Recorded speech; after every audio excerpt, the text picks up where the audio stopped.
नमस्कार, स्वागत है आप सभी का एफएम न्यूज देख रहे हैं आप और आपके साथ मैं हूं नितिशा बंसल। चलिए शुरुआत करेंगे बड़ी खबरों की और इस बुलेटिन में हम बात करेंगे अब तक की सबसे बड़ी 4 खबरों की। 4 बड़ी खबरों का करेंगे विश्लेषण। सबसे पहले बात होगी युवाओं को रोजगार देने की। आज प्रधानमंत्री नरेंद्र मोदी ने युवाओं को तोहफा दिया है। वहीं दूसरी तरफ गुजरात के घमासान की बात करेंगे। गुजरात के घमासान से कई ऐसी तस्वीरें सामने आ रही हैं जो बेहद नहीं है। आरोप प्रत्यारोप का दौर तो लगातार जारी ही है। वहीं तीसरी खबर जिसकी हम बात करेंगे, आफताब का कबूलनामा। आफताब ने कबूल लिया है अपना गुनाह। और चौथी और अहम खबर जिसके बारे में विस्तार से हम बातचीत करेंगे, चौथी खबर है फीफा वर्ल्ड कप से जुड़ी हुई। दरअसल ईरान में लगातार हिजाब के खिलाफ विरोध जारी है और इसी के प्रतीकात्मक विरोध के रूप में फीफा वर्ल्ड कप में, कतर में हो रहे फीफा वर्ल्ड कप में ईरान की किरकिरी हुई है। बात करेंगे 4 बड़ी खबरों की, चारों खबरों का करेंगे विश्लेषण। तो चलिए शुरू करेंगे खबरों का यह सिलसिला और सबसे पहले बात होगी इस वक्त की पहली और सबसे बड़ी खबर की। सरकारी नौकरियों की तलाश में बैठे युवाओं के लिए यह बहुत सुनहरा मौका है।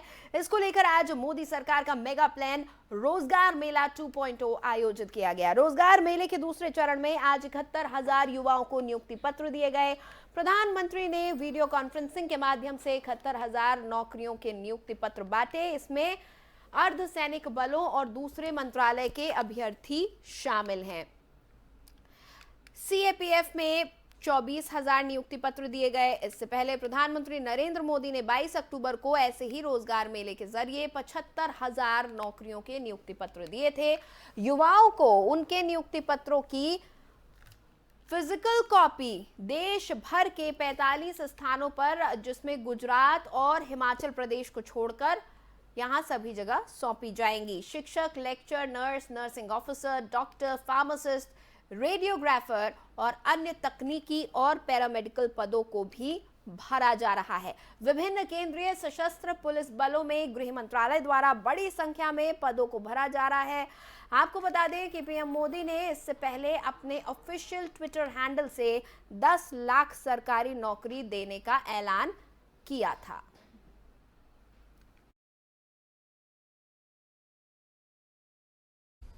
आप सभी जो नई जिम्मेदारी संभालने जा रहे हैं, उसमें आप अन्य देशवासियों के सामने केंद्र सरकार के प्रतिनिधि के तौर पर नियुक्त होंगे एक प्रकार से। ऐसे में आपको एक और बात याद जरूर रखनी चाहिए। अपना कर्तव्य निभाने के लिए आपको अपनी भूमिका अच्छी तरह समझनी होगी। एक जनसेवक के तौर पर अपनी सेवाएं देने के लिए आपको अपनी क्षमता बढ़ाने, कैपेसिटी बिल्डिंग पर भी लगातार फोकस करना। चलिए रुक करेंगे दूसरी अहम खबर की। अब बात करेंगे गुजरात चुनावों की, जिसको लेकर लगातार घमासान मचा हुआ है। एक तरफ जहां बीजेपी की ओर से पीएम मोदी ने कमान संभाल ली है, तो वहीं लगातार ताबड़तोड़ चुनावी जनसभा करते पीएम नजर आ रहे हैं। वहीं दूसरी तरफ आप यानी कि आम आदमी पार्टी के संयोजक और दिल्ली के सीएम अरविंद केजरीवाल लगातार गुजरात में डटे हुए हैं। तो वहीं राहुल गांधी भी अपनी भारत जोड़ो यात्रा के बीच 2 दिन के प्रचार के लिए गुजरात पहुंचे हैं, जहां कल उन्होंने सूरत में आदिवासी बाहुल इलाकों में रैली के जरिए बीजेपी पर जमकर निशाना साधा। प्रधानमंत्री मोदी ने भी कांग्रेस नेता मधुसूदन मिस्त्री के औकात वाले बयान को लेकर कांग्रेस को जवाब दिया है। और कुल मिलाकर इस समय गुजरात में वोटिंग से पहले सियासी पारा अपने परवान पर है और आने वाले समय में जैसे जैसे वोटिंग के दिन नजदीक आते जा रहे हैं, बयानबाजी और आरोप प्रत्यारोप का सिलसिला तेज होता जा रहा है। तो गुजरात में आम आदमी पार्टी की एंट्री के बाद चुनावी गणित किसका कितना बिगड़ेगा और किसको कितना फायदा होगा, ये देखने वाली बात होगी। फिलहाल सियासी पारा गर्म है और ऐसे में आरोप प्रत्यारोप का दौर लगातार चल रहा है। 27 साल हो चुके हैं लगातार बीजेपी की सरकार बनी हुई है गुजरात में। आने वाले समय में क्या होगा ये देखने वाली बात होगी। बहुत जल्द पता चल जाएगा कि जनता ने अपना प्यार और आशीर्वाद किसे दिया है। लगातार बीजेपी दम भर रही है एक बार फिर जनता का विश्वास जीतने का। वहीं दूसरी तरफ आम आदमी पार्टी की एंट्री ने इस चुनाव को त्रिकोणीय बना दिया है। वहीं कांग्रेस लगातार दावा कर रही है कि साइलेंट प्रचार कर रही है कांग्रेस, और उसका बहुत बड़ा असर देखने को मिलेगा। कांग्रेस के आत्मविश्वास पर जनता को कितना विश्वास है ये देखने वाली बात होगी। जब चुनाव होंगे और उसके बाद जब मतगणना होगी, एक एक कर जब ईवीएम खुलेंगे, जब वोटों की गिनती होगी, तो साफ हो जाएगा कि किस पार्टी के दावों में कितना दम था।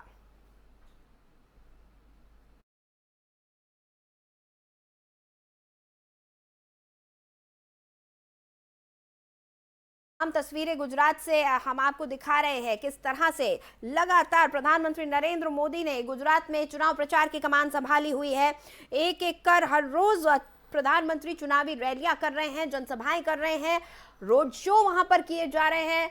दिल्ली के मुख्यमंत्री अरविंद केजरीवाल पूरी ताकत झोंके हुए हैं गुजरात विधानसभा चुनावों में। वहीं कांग्रेस ने अब राहुल गांधी को यहां पर भेजा है 2 दिन के लिए। वो यहां पर चुनाव प्रचार में जुटे हुए हैं, कांग्रेस के लिए वोट मांग रहे हैं। वहीं दूसरी तरफ मधुसूदन मिस्त्री के औकात वाले बयान का भी कांग्रेस को प्रधानमंत्री नरेंद्र मोदी ने अपने भाषण के द्वारा जवाब दिया है। तो आरोप प्रत्यारोप का दौर लगातार जारी है, सवाल जवाब का दौर लगातार जारी है। देखना होगा कि किसके आरोप और किसके वादों को जनता ने सराहा है। आपको बता दें कि अब तक राहुल गांधी अपनी भारत जोड़ो यात्रा में लगातार लगे हुए थे, लेकिन अपनी भारत जोड़ो यात्रा से समय निकालकर उन्होंने गुजरात में चुनाव प्रचार की कमान संभाली है।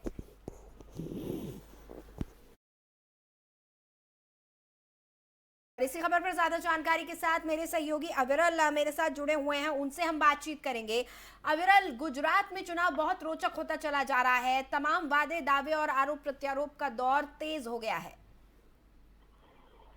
बिल्कुल नितिशा, देखिए जिस तरीके से गुजरात में लगातार भारतीय जनता पार्टी की सत्ता बनी रही थी, तो ऐसे में इस बार भी अब चुनाव होने वाले हैं और सभी पार्टियां, जैसे कांग्रेस, आम आदमी पार्टी और भारतीय जनता पार्टी की सत्ताधारी पार्टी है, वो लगातार वहां पर सभी प्रचार करते हुए नजर आ रहे हैं। लेकिन जिस तरीके से आप देखिए, देश के प्रधानमंत्री नरेंद्र मोदी का एक बड़ा चेहरा है और देश के अन्य राज्यों में भी उन्होंने तमाम जीत दिलाई है भारतीय जनता पार्टी को। तो ऐसे में आपको परंपरागत जो सीट नजर आ रही है उनकी, वहां पर वो किस तरीके से वोटर्स को लुभाने का काम करेंगे और तमाम जो उनकी योजनाएं केंद्र सरकार की है वो उसको गिनाते हुए नजर आएंगे। हालांकि आप देखिए, लगातार जिस तरीके से देश के प्रधानमंत्री नरेंद्र मोदी पर गुजरात की जनता का जो भरोसा था, इस बार भी क्या वो भरोसा कायम रहेगा? और क्या इधर कांग्रेस और आम आदमी पार्टी जो लगातार अपना मैजिक चलाने की कोशिश कर रहे हैं, यानी कि अगर आम आदमी पार्टी की बात करें तो वो लगातार अपना जो मैनिफेस्टो है कि फ्री बिजली, फ्री पानी और लोगों को जो है भत्ता देने का काम करेंगे, वो उससे लगातार अपनी जो है आगे बढ़ाते हुए चले जा रहे हैं। वहीं दूसरी तरफ कांग्रेस की जो राहुल गांधी की जो भारत जोड़ो यात्रा है, उस पर लगातार वो काम कर रहे हैं। ऐसे में राहुल गांधी भी गुजरात पहुंचे हैं, कितना असर डालेंगे ये तो देखने वाली बात होगी। वोटर तय करेंगे कि आखिर किसके दावों में, वादों में कितना दम है और कौन सी पार्टी जीत हासिल करेगी। तमाम बातें और चुनावी जो सरगर्मियां है नितिशा, वो सब देखने को मिल रही है। गुजरात चुनाव से यह रोचक होता चला जा रहा है। अविरल, देखिए बीजेपी का तो ये तय है कि बीजेपी किसी भी चुनाव को हल्के में नहीं लेती है, छोटा नहीं समझती। आप दिल्ली एमसीडी के चुनाव देख लीजिए, तमाम राज्यों के मुख्यमंत्री पहुंच रहे हैं दिल्ली एमसीडी के चुनाव में प्रचार करने के लिए। वहीं दूसरी तरफ गुजरात में तो खुद प्रधानमंत्री नरेंद्र मोदी ने कमान संभाल ली है। क्या लग रहा है, 27 साल का भरोसा क्या और आगे कायम रह पाएगा, या फिर कांग्रेस जिस तरह से कह रही है कि हम साइलेंट प्रचार कर रहे हैं, वो साइलेंट प्रचार कामयाब होता नजर आ रहा है? देखिए, देश के प्रधानमंत्री नरेंद्र मोदी जब से उन्होंने सत्ता संभाली है देश की, तब से वो लगातार कहीं भी किसी भी राज्य में चुनाव होते हैं तो वो बतौर एक कार्यकर्ता के तरीके से भी वहाँ भारतीय जनता पार्टी की तरफ से जाते हैं और उसके राज्य में चुनाव जिताने के लिए पूरी मेहनत के साथ में काम करते हैं, रैलियां करते हैं, पसीना बहाते हैं। यही काम वो गुजरात में भी लगातार करते हुए नजर आ रहे हैं। अब देश के प्रधानमंत्री पर जनता को कितना भरोसा है, हालांकि जिस तरीके से लगातार नरेंद्र मोदी चुनाव जीतते आ रहे हैं, वैसे में गुजरात में भी अति दिलचस्प हो रहा है कि क्या फिर से वही मोदी मैजिक फिर से चलेगा। और उसके बाद में जिस तरीके से दूसरी की विपक्षी पार्टियां हैं वो कहीं ना कहीं अपना परचम लहराने की कोशिश कर रही है। जैसे कि आम आदमी पार्टी अरविंद केजरीवाल तमाम बातें करते हैं, शिक्षा, स्वास्थ्य की बात करते हैं, फ्री बिजली और उसकी बात करते हैं, पानी की बात करते हैं, साथ ही साथ जो रोजगार है उसके ऊपर बात करते हैं, कहीं ना कहीं जो भत्ता है उसको देने की बात करेंगे। वहीं दूसरी तरफ राहुल गांधी की बात करें तो कांग्रेस को मजबूती दिलाने के लिए वो लगातार जो भारत जोड़ो यात्रा है वो करते हुए नजर आ रहा है। लेकिन कहीं ना कहीं जो भारत जोड़ो यात्रा है वो जो उसका उद्देश्य है, उद्देश्य कहीं जितना ज्यादा वोटों में तब्दील होता हुआ नजर नहीं आ रहा है। अब लेकिन ये देखना होगा, दिलचस्प होगा कि किस तरीके से जो भारत जोड़ो यात्रा है वो वोटों में कैसे कन्वर्ट करते हैं अपना, और क्या उनका मैनिफेस्टो और किस तरीके से गुजरात में जीत हासिल कर पाएंगे या नहीं हासिल कर पाएंगे, रोचक होगा देखना निश्चित। बिल्कुल, अरविंद केजरीवाल एक के बाद एक तमाम वादे करते चले जा रहे हैं जनता से। अब देखना होगा कि क्या ये वादे गुजरात की जनता के गले उतर पा रहे हैं। बहरहाल बहुत बहुत शुक्रिया विरल इस पूरी बातचीत के लिए। तो आम आदमी पार्टी, बीजेपी और कांग्रेस तीनों अपना दम भर रहे हैं, गुजरात की जनता का भरोसा जीतने का दावा कर रहे हैं। अब देखना होगा कि किसके वादों ने वाकई गुजरात की जनता को लुभाया है, ये तो मतगणना के दिन ही पता चलेगा। बहरहाल फिलहाल गुजरात में चुनावी रंग पूरी तरह से चढ़ा हुआ है, हर कोई जनता को लुभाने की कोशिश कर रहा है, तमाम नेता पहुंच रहे हैं। तीनों पार्टी, सबसे ज्यादा जहां पर कड़ा मुकाबला देखा जा रहा है, बीजेपी, आम आदमी पार्टी और कांग्रेस गुजरात चुनावों में दम भरते नजर आ रहे हैं। कांग्रेस जो शुरू में कुछ सुस्त चाल नजर आ रही थी, अब वो भी एक्टिव हो गई है। हालांकि कांग्रेस का ये कहना है कि हमने ग्राउंड लेवल पर काम किया है और उनका ये आत्मविश्वास कितना सही है इसका फैसला तो जनता ही करेगी।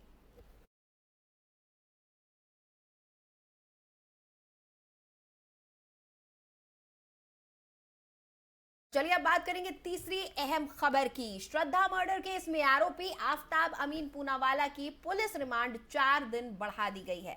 आफताब को वीडियो कॉन्फ्रेंसिंग के जरिए साकेत कोर्ट में पेश किया गया था, जहां बहस हुई कि 1 महीने बाद भी आफताब मर्डर का सिलसिलेवार ब्यौरा नहीं दे पा रहा है, उसके बयान एक जैसे नहीं हैं। ये कोर्ट में आफताब की दूसरी वर्चुअल पेशी थी। मीडिया रिपोर्ट्स के मुताबिक आफताब ने कोर्ट में मर्डर की बात कबूल ली, जज से कहा कि उसने उकसावे और गुस्से में श्रद्धा का मर्डर किया, ये भी कहा कि पुलिस को सब कुछ बता चुका हूं, अब घटना याद करने में मुश्किल आ रही है। रिपोर्ट सामने आने में के करीब 1 घंटे बाद आफताब के वकील अविनाश कुमार ने मर्डर के कबूलनामे को अफवाह करार दिया। कैमरे पर बोले आफताब ने ऐसा कोई कबूलनामा नहीं दिया है, ऐसा कोई स्टेटमेंट रिकॉर्ड में नहीं लिया गया है। हाँ, वो ये जरूर बताने की कोशिश कर रहा था कि श्रद्धा उसे उकसाती थी और दोनों के बीच झगड़े होते थे।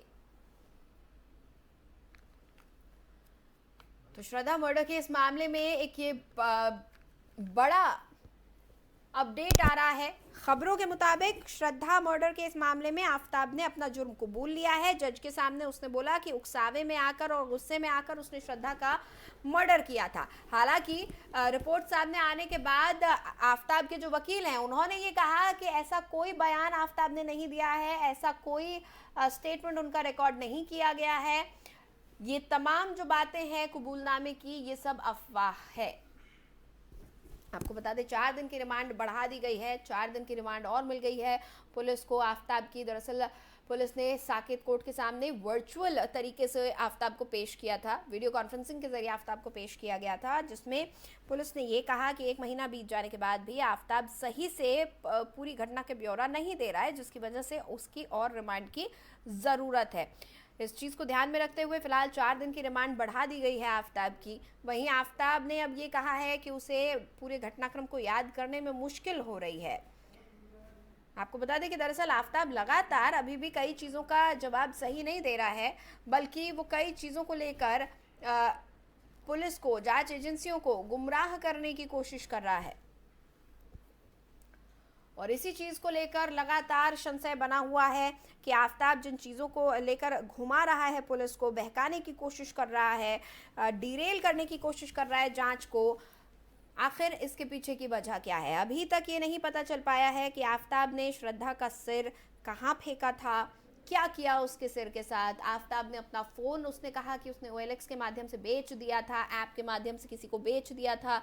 कहाँ वो फ़ोन है, किसको बेचा, इस बारे में जानकारी नहीं मिली है। उसने बताया कि उसने अपनी सिम कार्ड तोड़ दी थी, लेकिन उसके बाद उसने वही नंबर दोबारा दिल्ली से जारी करवाया। तो सिम कार्ड तोड़ने के पीछे क्या वजह थी, ये तमाम कुछ ऐसे सवाल हैं जिनके बारे में पता नहीं चल पा रहा है। हथियारों की भी खोज की जा रही है, जिन हथियारों का इस्तेमाल किया गया था श्रद्धा के शव को ठिकाने लगाने में, उन हथियारों के बारे में अभी तक जानकारी जानकारी नहीं मिल पा रही है। जैसे कि एक मिनी आरी का यहाँ पर जिक्र हो रहा है, मिनी आरी है, हथौड़ा है, चॉपर है और साथ ही एक चाकू की भी खोज की जा रही है, ब्लेड की खोज की जा रही है। ऐसे 4 वेपन्स हैं, 4 मर्डर वेपन्स, 4 वेपन जिनको अपना गुनाह छुपाने के लिए इस्तेमाल किया गया था।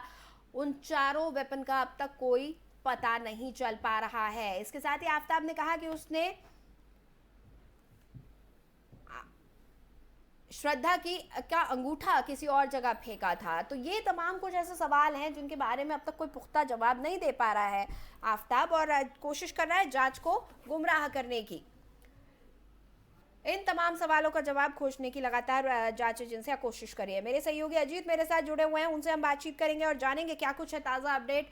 अजीत, सुबह ये रिपोर्ट्स आ रही थी, लगातार ये रिपोर्ट्स आती रही हैं कि आफताब ने कोर्ट में कबूल कर लिया है कि उसने उकसावे में आकर, गुस्से में आकर श्रद्धा का मर्डर किया था, लेकिन उनके वकील का ये कहना है कि ऐसा कोई स्टेटमेंट उन्होंने नहीं दिया, ये सब कुछ अफवाह है। क्या है आपके पास अपडेट? बिल्कुल बताना चाहूंगा। जिस तरीके से दिशा आज क्योंकि रिमांड खत्म होने के बाद आज उसको अदालत में पेश किया गया था और वीडियो कॉन्फ्रेंसिंग के माध्यम से उसको पेश किया गया था, जिसके बाद उसे 4 दिन की रिमांड पुलिस कस्टडी फिर से एक बार दी गई है।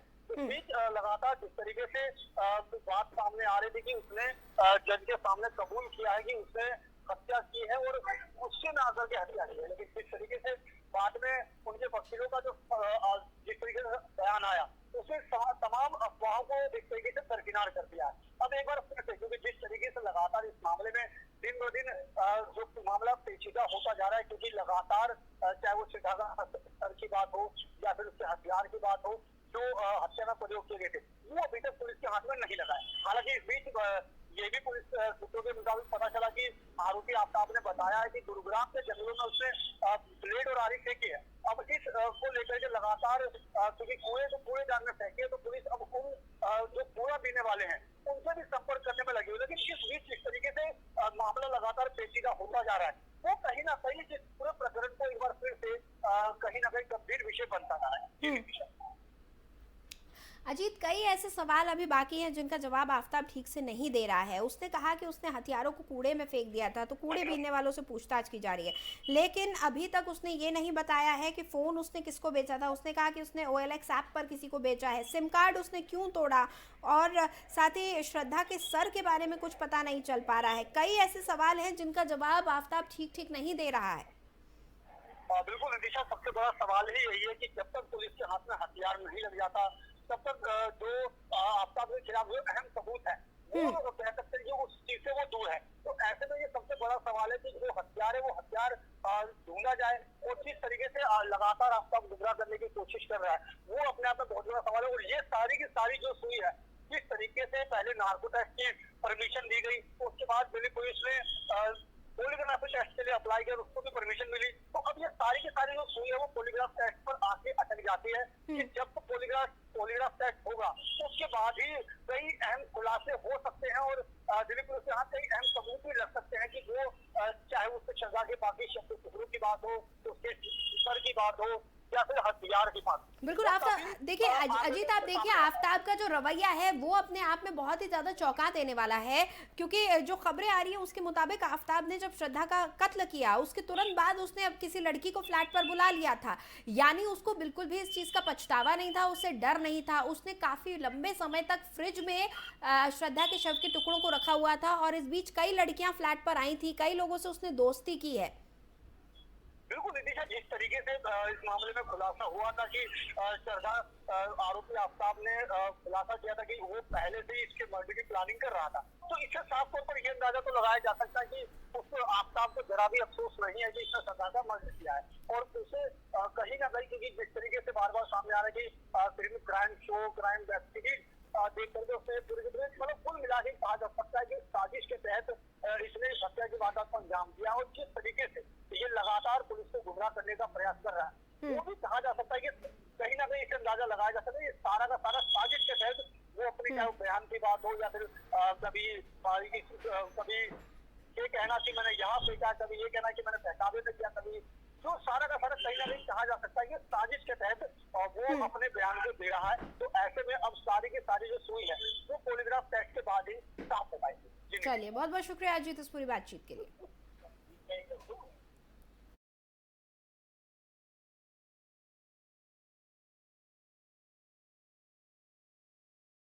चलिए अब रुक करेंगे चौथी और आखिरी बड़ी खबर का।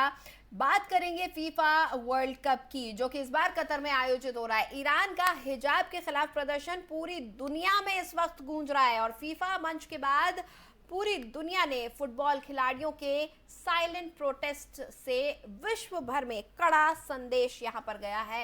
इंग्लैंड के खिलाफ फीफा विश्व कप के मैच के पहले ईरान के राष्ट्रीय फुटबॉल टीम ने राष्ट्रगान गाने से इनकार कर दिया। सभी खिलाड़ी राष्ट्रगान के दौरान खामोश दिखे।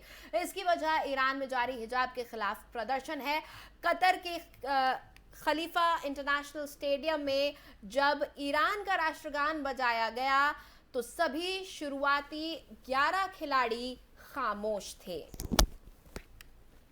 तो तस्वीरें हम आपको दिखा रहे हैं। देखिए इस वक्त कतर में फीफा वर्ल्ड कप चल रहा है और फीफा वर्ल्ड कप में जब ईरान की टीम मैदान पर उतरी, ईरान का राष्ट्रगान चलाया गया तो उस वक्त ईरान के खिलाड़ियों ने राष्ट्रगान गाने से इनकार कर दिया। वो मौन खड़े रहे। उनके इस साइलेंट प्रोटेस्ट के बाद दुनिया भर ईरान के हिजाब विरोधी प्रदर्शनों की बात कर रही है। आपको बता दें लगातार ईरान में प्रदर्शन अब भी जारी है।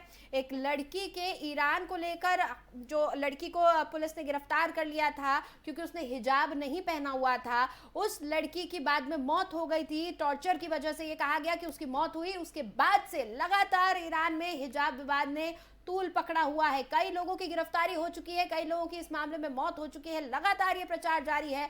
कभी लड़कियां हिजाब उतारती अपनी बाल काटती नजर आती हैं तो कभी पुरुष भी इस पूरे हिजाब का जो प्रोटेस्ट चल रहा है ईरान में उसमें शामिल होते नजर आ रहे हैं। अलग अलग तस्वीरें ईरान से बीते कुछ समय में देखने को मिल रही हैं, लेकिन सबसे ज्यादा स्ट्रॉन्ग मैसेज जो अब तक का माना जा रहा है वो है ईरान की फुटबॉल टीम के द्वारा किया गया ये साइलेंट प्रोटेस्ट, जिसमें कतर में आयोजित फीफा वर्ल्ड कप में ईरान की टीम ने, ईरान के 11 खिलाड़ियों ने जो कि वर्ल्ड कप खेलने के लिए यहां खड़े हुए थे, वर्ल्ड कप का एक मैच खेलने के लिए खड़े हुए हैं पूरी दुनिया के सामने, उन्होंने अपने ही देश का राष्ट्रगान गाने से इनकार कर दिया।